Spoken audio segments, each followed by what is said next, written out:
If you're taking this course, one of the questions that might have drawn you into the course is the question of why do McKinsey and Bain and BCG presentations feel or look so different than everything else?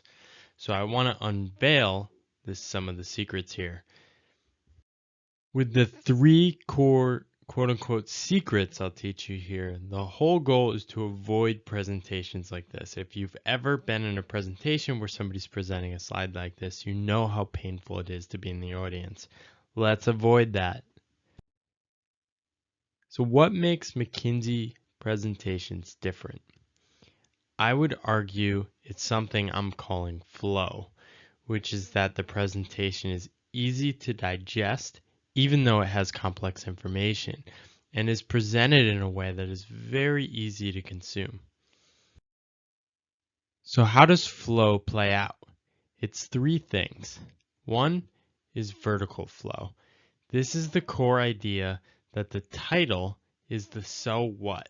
You want to use the titles in PowerPoint to really tell the audience what the takeaway of the information is and what they should do next. Second is the horizontal flow.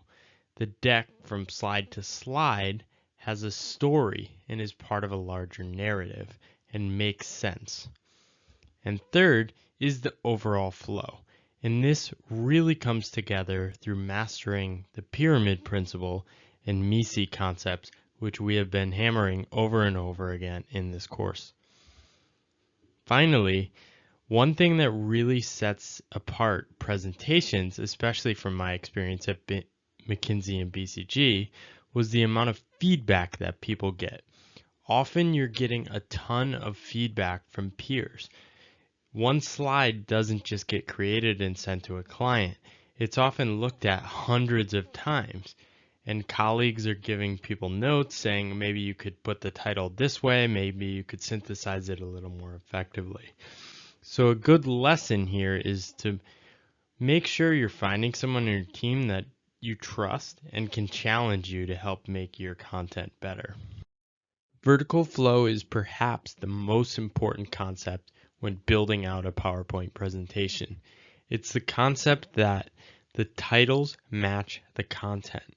There needs to be an alignment between what you're actually showing in the slide and the title, which tells the audience what to think or synthesizes the information on the slide.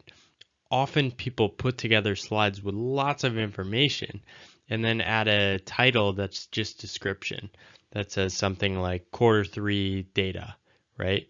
And then you're looking at all this information, and it's just information. You don't actually know what the key takeaway or the insight is. So this is one of my favorite examples because it's done where the content has no words. But the takeaway is there's more than one way to create a square. And we show and prove this visually.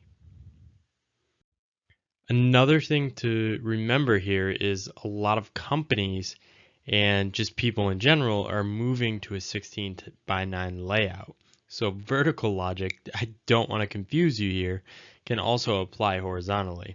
The key is just what are people going to read first, right? Same thing here. There's more than one way to create a square, and then you prove it in the core of the slide again. Put the takeaway where people look first. Here's another example I love. Very simple, visual, not a lot of content. 1 out of 4 people are green, right? And then you have the content that backs this up and shows it. Horizontal flow is the second concept, and it builds on the first one. So once you have the titles matching the content, you want to make sure that your individual slides, when combined, actually tell a story. Going from slide 1 to slide 2 to slide 3 and so on, does it actually make sense? There's a couple techniques for doing that, but the core idea is, do the titles tell the story? If they don't, you still have work to do. So an easy way to check this is just go through your slides one by one. You can do this in the slide sorter view or just flip through or even just printing it and look at the titles. Flip through. Does it tell a story? Another way you can do this is in PowerPoint. Just go to the outline view in the top left, and you can just highlight, copy, and paste the titles to Word. And then you can start editing it as you're writing it. You can also use this to turn it into an executive summary. But the point is, just get the titles in a different format so they're easy to read and say, do these even make sense? So what does a good slide look like? Let's go through the elements that make up a slide that is solid. Now this slide is all fake data, but put together to show a couple of key principles. So let's look at it in more depth. First, the title provides a clear takeaway. It says the company is growing consistently, driven by 3 key actions. Now, that also summarizes all the information in the slide. A key thing to avoid is not having excess information in the slide. And you can confirm this by saying, does the title cover everything? If not, perhaps there's content in the slide that you don't actually need. Also in this slide, the subtitles offer clear takeaways. Instead of just saying revenue and labeling it like many charts are labeled, say revenue's quadrupled in 4 years. It gives the audience a frame of reference for the degree of change.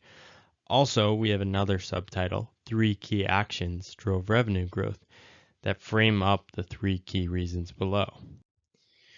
Also, we use bolding and spacing to really pull out what are the 3 key elements: geographic expansion, building out the sales team, and acquiring a competitor.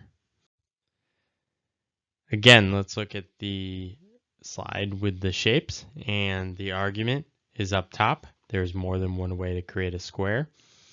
That's what you want to persuade the audience of, and then you have the proof in the content.